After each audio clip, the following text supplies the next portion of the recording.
আজকের দিনে অনেক বাড়িরই নিয়ম আছে এই ১৪ রকমের শাক ভাজা, ১৪ প্রদীপ দেওয়া। আমাদেরও ঠিক তাই। তো তারই সবকিছু প্রস্তুতি সকাল থেকে শুরু করে নিয়েছি। তো আগে তো ১৪ টা শাক আলাদা, আলাদা করে নিয়ে ভাজা হতো। এখন আর সেসব হয় না। তো আমাদের এখানে তো এই ১৪ রকমের শাক মানেই প্যাকেট করে নিয়ে যেগুলো আরকি রেডিমেড বিক্রি হয় সেগুলোই আনা হয়। তো আদৌ এখানে ১৪ টা শাক আছে কিনা সন্দেহ। কিন্তু কিছু করার নেই ওই যে মনকে মানিয়ে নিয়ে খেতে হয়। তো মেনুতে আজকে তো সবকিছুই নিরামিষ।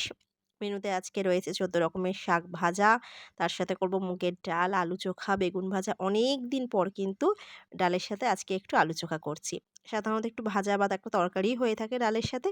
কিন্তু আজকে খুব ইচ্ছা করছিল যে একটু ঝাল, ঝাল করে শুকনো লঙ্কা ভেজে নিয়ে আলু চোখা করব। তো সেটাই আজকে করেছি। এখানে করে নিলাম মুগের ডাল, টমেটো, কাঁচা লঙ্কা দিয়ে। আর তার সাথে রয়েছে বেগুন ভাজা, এই যে ১৪ শাক ভাজা, একটু সিম ভেজেছিলাম, আলু চোখা, ঝুরো, ঝুরো আলু ভাজা। ভীষণ প্রিয় এই খাবার কিন্তু। তার সাথে রয়েছে ডাল আর জলপাইয়ের চাটনি।